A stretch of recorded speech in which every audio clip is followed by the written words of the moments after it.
என்னை தேடும் இறைவனே, உம்மை நாடி வருகிறேன். என்னை தேடும் இறைவனே, உம்மை நாடி வருகிறேன். இன்றைய தியானத்தின் தலைப்பு வார்த்தையின் வார்த்தை. வாசிக்க வேண்டிய திருமறை பகுதி யோவான் 7வது அதிகாரம் 37ஆம் வசனம் முதல் 46ஆம் வசனம் முடிய. வார்த்தையின் வார்த்தை. அந்த மனுஷன் பேசுகிறது போல ஒருவனும் ஒரு காலும் பேசினதில்லை. யோவான் 7வது அதிகாரம் 46வது வசனம். யோவான் தன் நற்செய்தி நூலை தொடங்கும் போதே இயேசுவை வார்த்தை என்று சொல்லித்தான் தொடங்குவார். அந்த வார்த்தை தேவனாயிருந்தது. வேதத்திலுள்ள அத்தனை வார்த்தைகளும் வல்லமையுடையனவே. ஆனாலும் தேவனாயிருந்த இயேசுவின் வார்த்தைகள் மிக மிக வல்லமையுடையன.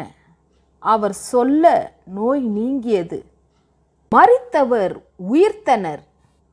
காற்றும் கடலும் கீழ்ப்படிந்தன. சில திருமறை பதிப்புகளில் இயேசுவின் வார்த்தைகள் மட்டும் தனித்துவம் வாய்ந்தவை என்பதை வற்புறுத்துவதற்காக செந்நிறத்தில் அச்சிடப்பட்டுள்ளன. கிறிஸ்து நான் உங்களுக்கு சொல்லுகிறேன் என்று சொல்லியே நியாய பிரமாணங்களையும் விட உயர்ந்த பிரமாணங்களை சொல்லியிருக்கிறார். முக்கியமாக மலைப்பிரசங்க வார்த்தைகள் மகா உன்னதமானவை, பெரிய மகான்களை கவர்ந்தவை. மலைப்பிரசங்கத்தின் முடிவிலே அவர் வேத பாரகரை போல போதியாமல் அதிகாரமுடையவராய் அவர்களுக்கு போதித்தபடியால் ஜனங்கள் அவருடைய போதகத்தை குறித்து ஆச்சரியப்பட்டார்கள் என்று சொல்லப்பட்டிருக்கிறது. இயேசு கிறிஸ்து உங்கள் சத்துருக்களை சிநேகியுங்கள், பரலோகத்திலே உங்களுக்கு பொக்கிஷங்களை சேர்த்து வையுங்கள், ராயனுடையதை ராயனுக்கும் தேவனுடையதை தேவனுக்கும் செலுத்துங்கள் போன்ற உன்னதமான வாழ்க்கை நெறிகளை சொன்னார். மேலும் நானே வாசல், நானே நல்ல மேய்ப்பன் என்றும் என்னை விசுவாசிக்கிறவன் மரித்தாலும் பிழைப்பான் என்றும் பரத்துக்குரிய சத்தியங்களையும் ஆணித்தரமாக கூறியிருக்கிறார். பழைய ஏற்பாட்டில் உள்ள வாக்கு தத்தங்களை மனப்பாடம் செய்து அவற்றை சொல்லி இவ்வுலக நன்மைகளுக்காக ஜெபித்தால் போதாது. நாம் கிறிஸ்துவை பின்பற்றும் கிறிஸ்தவர்கள் என்பதை நினைவில் கொள்வோம்.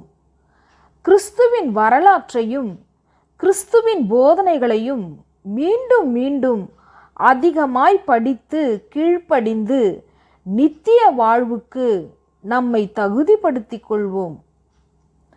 முதலாவது, கிறிஸ்துவின் வார்த்தைகளுக்கு கீழ்ப்படிவோம்.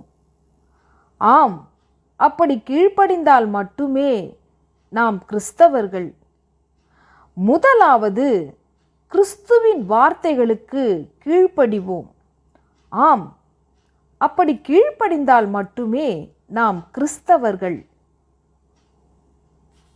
வார்த்தை ஒன்று வடிவமாகி உலகில் பிறந்தது, வார்த்தையாலே வல்லமைகள் பலவும் செய்தது, சத்துருக்களையும் நேசிக்க சொல்லி தந்தது, ராயனுடையதை ராயனுக்கு செலுத்த சொன்னது, தேவனுடையதை தேவனுக்கு செலுத்த சொன்னது, நானே வாசல் நல்ல மேய்ப்பன் என்றும் சொன்னது, வார்த்தையினால் மரித்தவரை உயிர்க்க செய்தது, காற்றும் கடலும் கீழ்ப்படிய வல்லமை பெற்றது.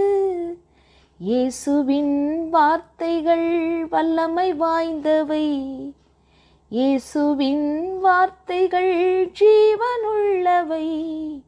வார்த்தை ஒன்று வடிவமாகி உலகில் பிறந்தது, வார்த்தையாலே வல்லமைகள் பலவும் செய்தது.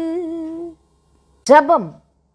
தேவனே, வேத வசனங்கள் யாவும் சத்தியம், வல்லமை வாய்ந்தவை. குறிப்பாக கிறிஸ்துவின் வாய்மொழிகள் என் வாழ்வை மாற்றக்கூடியவை என்பதை உணர்கிறேன்.